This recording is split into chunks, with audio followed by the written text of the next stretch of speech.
올해 저와 함께하는 수요 예배 시간에는 데살로니가서를 보고 있습니다. 마침 매일 성경 큐티 본문이 데살로니가서를 보고 있는데요. 우리 맥락을 이어받아서 함께 잘 말씀을 살펴보고 은혜 받기를 원합니다. 데살로니가 교회는 항상 박해 속에서 성장한 교회였습니다. 처음에 교회가 세워질 때도 이 바울이 복음을 전할 때 이 유대인의 박해가 분명히 그 안에 있었고, 시간이 갈수록 그 박해가 점점점 거세져서 바울은 여기에 더 남아서 이들을 가르치고 복음을 전하고 싶었으나 어쩔 수 없이 데살로니가 지역을 떠나기에 이르게 됩니다. 그리고 이후에도 디모데를 보내서 데살로니가에 어떤 일들이 벌어지고 있는지 좀 조사를 하고 소문을 들었더니, 그때에도 여전히 박해 속에서 교회가 잘 버티고 있는 것을 들었습니다. 우리 3장 2절에 보면 부당하고 악한 사람들에게서 우리를 건져달라라는 바울의 기도 제목이 나오지요. 이성적으로 생각해보고 우리가 상식적으로만 생각해보면 도대체 이런 사람들이 왜 있는 건지 모르겠습니다. 왜 세상에는 부당한 사람들이 있는가? 왜 나한테만 그렇게 악하게 구는 사람들이 있는가? 어쩔 수 없이 현실 세상엔 그런 사람들이 있는 것이죠. 어쩔 때는 너무나도 많다는 생각까지도 들게 됩니다. 그 정도로 도처에 널려 있는 것이죠. 복음을 접했는데 이 복음이 이해가 가지 않아서 차라리 거기서 멈췄으면 좋겠는데 왜 이런 복음을 계속 달고 다니느냐 하고서 목에 핏대를 세우는 사람들 말입니다. 예수님도 이런 사람들 사이에서 사셨습니다. 세상의 빛으로 예수님이 오셨으나 세상은 그 예수님이 알아보지 못하고 예수님의 진가를 알아보지 못하고 오히려 박해하고 십자가에 못 박혀 죽이지 않았습니까? 예수님도 세상 살면서 고난당하고 십자가에 못 박혀 죽기까지 핍박받았는데, 예수님을 따르는 내가 고난을 안 받고 평온하게만 신앙생활을 하고 싶다? 그런 삶은 없는 것이죠. 성경에서도 그런 삶은 소개하지 않습니다. 믿음의 삶은 데살로니가 교회처럼 항상 고난과 핍박 속에서 성장하는 신앙입니다. 고난 속에서 사는 것이 쉽지 않음에도 불구하고, 그럼에도 불구하고 그래도 성도로서 살아가는 참 감사한 점은 우리 13, 14절에서 찾아볼 수 있습니다. 바울이 이런 것 때문에 참 난 너희들을 떠올릴 때마다 감사하다라고 적어 놓은 건데요. 쉽게 얘기하면 하나님께서 너희를 택하시고 구원을 받게 하셨다라는 것입니다. 하나님은 바울처럼 일찍 먼저 예수님을 만났고 진리로 자유로워진 사람들을 흑암 중에 있는 내 백성들에게 보내십니다. 목적은 하나죠. 예수 그리스도의 영광을 얻게 하려 하심이니라. 예수님이 이루신 구원을 그 사람들에게도 적용시켜 주기 위해서, 그 사람을 구원시키기 위해서 보내는 것입니다. 즉, 이 땅에서 내가 그렇게 고난을 받고 부당한 사람들을 만나고 악한 사람들을 만나도 내가 그래도 감사하면서 살아갈 수 있는 이유는 내가 무려 하나님의 구원에 초대받았기 때문입니다. 이 땅에서 아무리 핍박받고 살아도 그래도 영생을 맛보면서 살고, 그래도 그 끝에 구원받는 삶이 훨씬 더 100번은 더 감사한 삶인 것입니다. 데살로니가 전후서에 계속 바울은 소망이 있다, 너희들이 인내하는 것이 값어치가 있다라는 얘기를 계속해서 하는데요. 그것이 이 때문입니다. 이 땅에서 너희들이 힘들고 고난 가운데 신앙을 이어가고 있지만 결국에 하나님께서 우리들을 살펴주시고 알아주시고 역전시켜 주실 것이기에 인내하고 너희들이 잘 견뎠으면 좋겠다라고 당부하는 데는 다 이렇게 탄탄한 밑받침이 있는 것이죠. 하나님께서 너희를 구원하셨으니 당장은 가시밭길 같은 인생을 걷는 것처럼 느껴진다 할지라도 예수님의 구원을 받는다면 그거면 우리한테 충분한 위로가 되고 감사가 나오지 않겠느냐라는 말을 하고 싶은 것입니다. 오늘 바울은 외부의 고난을 잘 견디고 또 우리 2장에서 내부에서 우리들의 마음을 막 혼란스럽게 하고 미혹하고 흔들려는 사람들의 대처하기 위해서 굳건하라라는 말로 세 가지 처방을 내립니다. 사실 바울의 세 가지 기도 제목이 나오는 겁니다. 예나 지금이나 정도의 차이는 있지만 성도는 항상 고난 속에서 꽃 피우는 신앙을 살아갈 텐데, 우리 바울의 이런 기도를 보면서 어떻게 굳건하게 신앙생활을 해야 하는지 살펴보고 유익을 얻고자 합니다. 우리 첫 번째 교훈은 전통 위에 굳건해야 한다라는 것입니다. 전통 위에 굳건해야 한다. 15절에 보면 굳건하게 서서 말로나 우리의 편지로 가르침을 받은 전통을 지키라라고 나와 있습니다. 교회마다 물론 전통이 조금씩 다르고 문화가 다르고 분위기가 다릅니다. 인도네시아에 보면 자카르타 한인교회라고 있는데요. 거기 교회는 목표가 3,000개의 교회를 자카르타 내에 설립하는 것이 목표입니다. 3,000개, 제대로 들으신 거 맞습니다. 10개도 아니고 100개도 아니고 1,000개도 아니고 3,000개의 교회를 자기 나라 안에 세우고 싶어 합니다.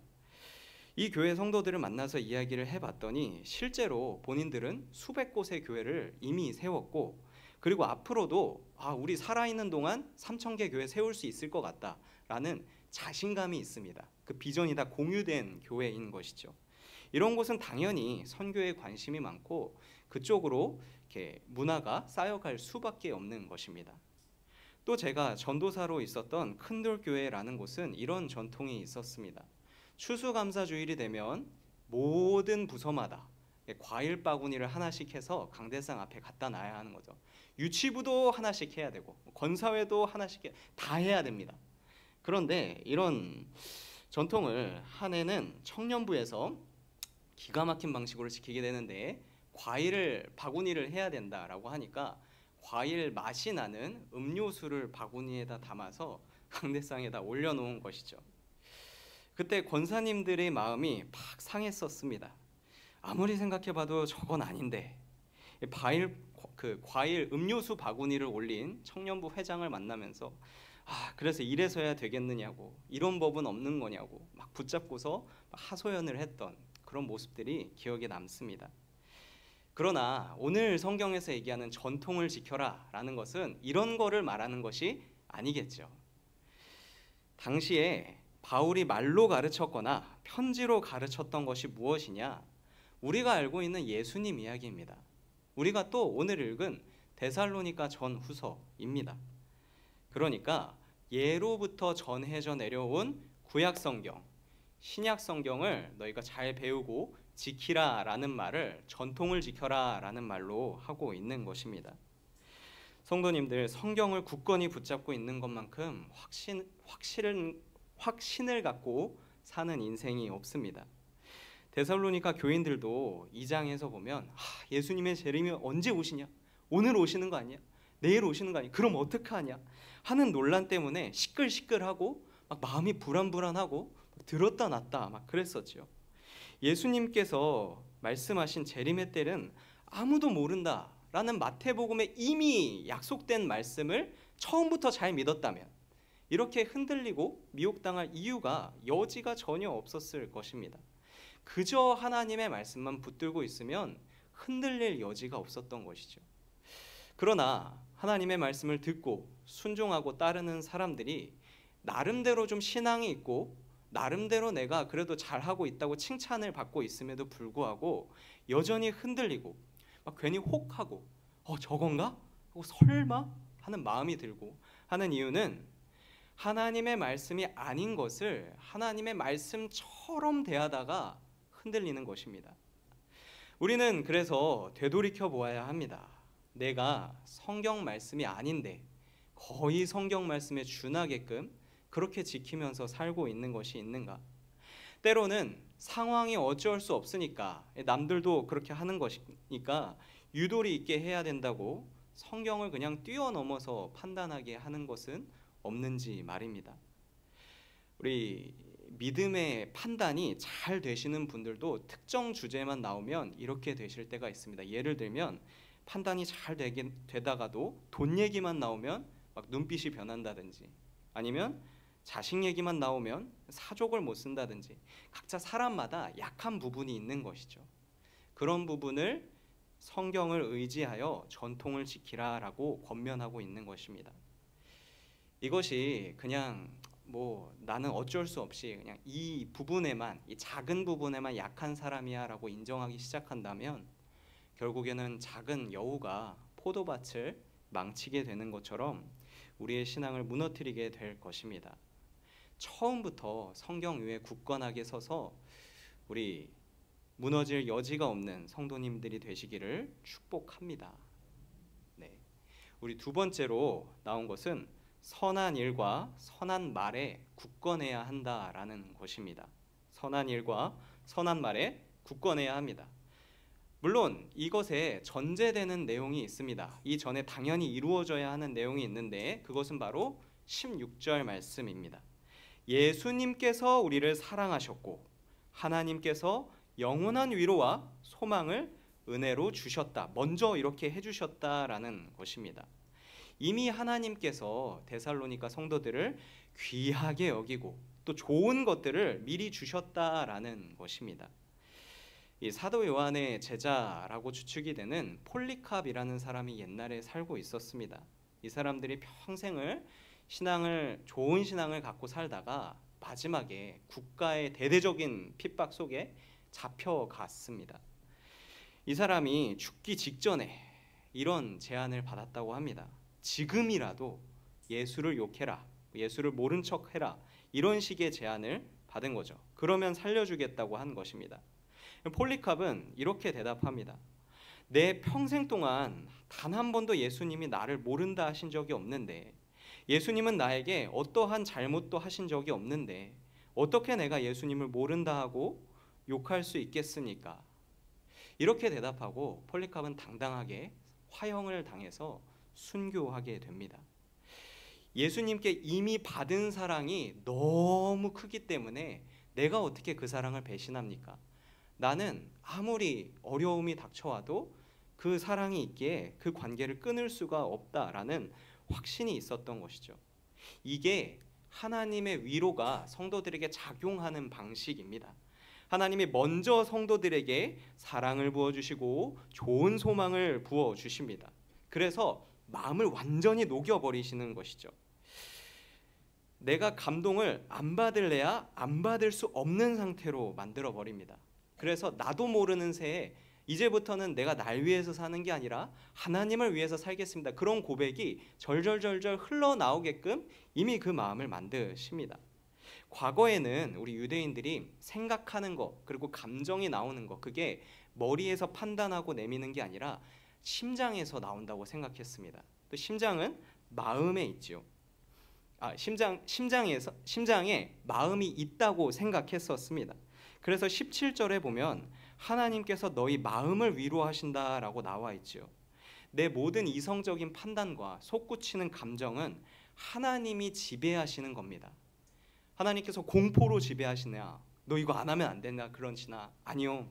좋은 것들을 주심으로, 사랑을 주시고 소망을 주심으로, 내가 위로받고 내가 기댈 곳을 제공해 주심으로 내가 그렇게 하나님께 사로잡히게 만드는 것이죠. 성도 안에 이런 소망이 충분하다면 그 다음은 자연스럽게 선한 일과 선한 말을 하게 되어 있습니다. 우리 은혜 받고 하나님께 위로받은 사람은 당연히 선한 일을 도모하게 되어 있는 것입니다.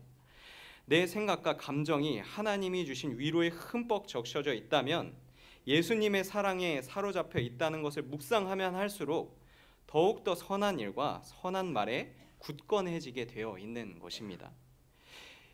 그럼에도 불구하고 우리 살면서 욱할 때가 있죠. 평소에 선한 말과 선한 일을 하더라도 욱할 때, 이 녹록치 않은 세상에서 내가 이번만큼은 악한 방법을 써서라도, 저 사람에게만큼은 부정한 말을 해서라도 내 생각대로 하고 싶은 순간이 옵니다. 그때 이 말씀을 떠올리셔야 됩니다. 눈을 딱 감고 묵상하는 겁니다. 예수님이 나를 사랑하셨지. 나를 너무너무너무 사랑하사 십자가에 못 박혀 죽으시기까지 나에게 전부를 주셨지. 하나님이 나에게 소망을 주셨지. 내가 어디 기댈 곳 없이, 기대할 것 없이 살아가셨는데 그런 나에게 하나님이 찾아와서 나를 위로하시고 새 소망을 주셨지. 그 위로가 나를 다스리지. 계속 묵상을 해야 됩니다. 묵상을 하면 할수록 악한 말과 악한 행동을 할 수가 없기 때문입니다. 시련이 찾아올 때 잠깐 예수님의 사랑과 하나님의 위로를 떠올려 보십시오. 묵상을 했는데도 안 된다, 나는 지금 저질러야겠다 싶으면, 아직 평안하지 않다 싶으면 한 번 더 하십시오. 그래도 안 된다 그러면 조금만 더 하십시오. 반드시 하나님께서 우리의 생각과 마음을 지켜주실 것입니다. 이 흔들리지 않고 굳건하게 선한 말과 선한 일을 하는 성도님들이 되시기를 축복합니다. 네. 그리고 세 번째로는 믿음에 굳건해야 합니다. 믿음에 굳건해야 합니다. 우리 두 번째에서 이미 선한 일과 선한 말은 내 힘으로 할 수 있는 게 아니라 하나님께서 은혜를 주셔서 우리가 거기에 감동받아서 할 수 있었다라는 것을 보았습니다. 세 번째도 마찬가지입니다. 우리 3장 3절에 보면 주는 미쁘사 너희를 굳건하게 하시고 라고 나와 있습니다. 이번에도 우리가 믿음에 굳건하도록 하나님이 만들어 가신다라는 뜻입니다. 미쁘다라는 말은 신실하다라는 뜻입니다. 믿을만하다. 이 사람은 화장실 들어갈 때, 화장실 나올 때 이렇게 말이 바뀌지 않는다. 한 번 한 약속은 끝까지 지킨다라는 뜻으로 보시면 되겠습니다. 우리 주변에 부당하고 악한 사람들은 믿음이 없습니다. 그래서 하나님을 따르는 성도들을 핍박하고 박해해서 영원한 소망, 변치 않는 소망을 포기시키려고 만들죠. 악한 사람들의 배후에는 당연히 뒤에 사탄이 있을 것입니다. 그러나 하나님은 반대로 믿을 만한 분이시기 때문에 처음 했던 말과 나중에 했던 말이 변하지 않으신 안정적인 분이시기에 그 핍박과 박해에도 불구하고 성도들을 믿음 안에서 굳건하게 만들어 가신다라는 것입니다. 자녀를 키우는 부모는 이 말이 무슨 말인지 조금 이해가 됩니다. 자녀가 어디서 나쁜 버릇을 들여옵니다. 예를 들어서 친구들의 물건을 계속해서 훔치는 그런 나쁜 버릇을 들였다고 가정을 해봅시다. 그러다가 어느 날 부모에게 걸린 겁니다. 이것을 보고 가만히 넘어가는 부모는 없겠죠. 자녀의 잘못을 지속적으로 너가 잘못해왔다는 것을 이렇게 따끔하게 알리고 합당한 처벌을 내릴 것입니다. 막 두들겨 패면서 너가 그래서야 되겠느냐, 그러면 안 된다, 이렇게 교훈을 심어줄 것입니다. 그게 다 지지고 볶고 하고 나서 마지막에 한마디 하는 것이죠. 아빠는 그래도 엄마는 우리 땡땡이 믿어. 우리 땡땡이는 잘할 거야. 이 마지막에 했던 말이 정말로 애가 믿음직스러워서 한 말일까요? 애는 계속 잘못하고 실패해왔고 주변 사람들에게 실망감을 안겨왔는데 뭘 보고 믿는다는 거예요? 뭘 보고 잘 될 거라고 얘기하는 겁니까? 아이를 사랑하고 한결같이 내가 바르게 키우겠다는 그런 굳은 결심을 가진 부모, 자신을 믿고서 이 얘기를 하는 겁니다. 땡땡이가 잘할 것이라는 말은 내가 너를 기어코 바르게 키우겠다, 키우고야 말겠다, 절대로 내가 너를 망가지도록 내버려 두지 않겠다는 의지가 담긴 말이죠. 우리 사람은 부당하고 악한 사람하고 함께 있다 보면 너무 그 환경에 물들어가기가 쉽습니다. 원래 저게 당연한 거 아닌가 흔들리게 되죠. 그러나 하나님께서 자기 자식을 굳건하게 키워 가시겠다고 하시니 저게 그 자격이 없고 그냥 계속 지금까지 실망만 안겨왔었던 사람인데 저게 될까 싶다가도 하나님이 저렇게 말씀하셨으니 믿음을 갖고 한번 지켜보자, 하나님이 기적을 일으키시겠구나 하고 믿는 것입니다. 3절에서 굳건하게 하시고 라는 말을 보면 원어 성경으로 보면 미래직설법이란 표현으로 되어 있습니다. 중요한 건 이게 무슨 뜻이냐, 단순히 그냥 그렇게 되겠지라고 그냥 추측하는, 그렇게 될지도 몰라 하는 말이 아니라 확신과 의지를 갖고 반드시 그렇게 하겠다라는 뜻을, 그런 뉘앙스를 갖고 있습니다. 너희를 향한 하나님의 마음이 충분히 믿을만 하니까 반드시 너희가 믿음 위에 굳건하게 만들어지고야 말리라 라는 뉘앙스인 것이죠. 그래서 5절에 주께서 너희 마음을 인도하여 사랑과 인내에 들어가게 한다고 나와 있지요. 하나님께서 성도들을 사랑과 인내에 들어가게 하실 것이니 이건 확정된 겁니다. 그렇게 하실 것이니 편하게 4절에서처럼 얘기하는 겁니다. 내가 너희에게 명령했던 거, 저 사람이 과연 여기까지 할 수 있을까? 불안불안하고 저게 안 될 것 같은데, 이제 그런 마음으로 하는 게 아니라 내가 너희에게 명령했던 거, 강하게 얘기했던 거, 그것을 지키라라고 할 수 있는 것이죠. 우리 성도님들 중에 오랜 기간 신앙생활을 하여도 마음속에 자괴감을 갖고 계신 분이 있습니다. 나는 어떻게 그렇게 신앙생활을 오래 했어도 아직도 제자리 걸음인 것 같다. 아직도 똑같은 잘못을 계속 저지르면서 똑같은 회개 제목, 똑같은 수준, 거기를 벗어나지 못하는 것 같다라는 생각을 갖고 신앙생활을 하신 분이 계십니다. 이 성경은 분명히 하나님께서 우리들을 믿음 위에 굳건하게 세우실 것이니 이런 하나님의 결심을 믿고 믿음 위에 굳건히 서라라고 이야기합니다. 내가 잘할 자신감이 있어서 따라가는 게 아닙니다. 나를 세우실 하나님을 믿기에 내가 믿음 위에 굳건히 서겠구나란 기대를 가지고 나가는 것이죠. 이렇게 확신 위에 굳건하게 신앙생활을 하시는 성도님들이 되시기를 축복합니다.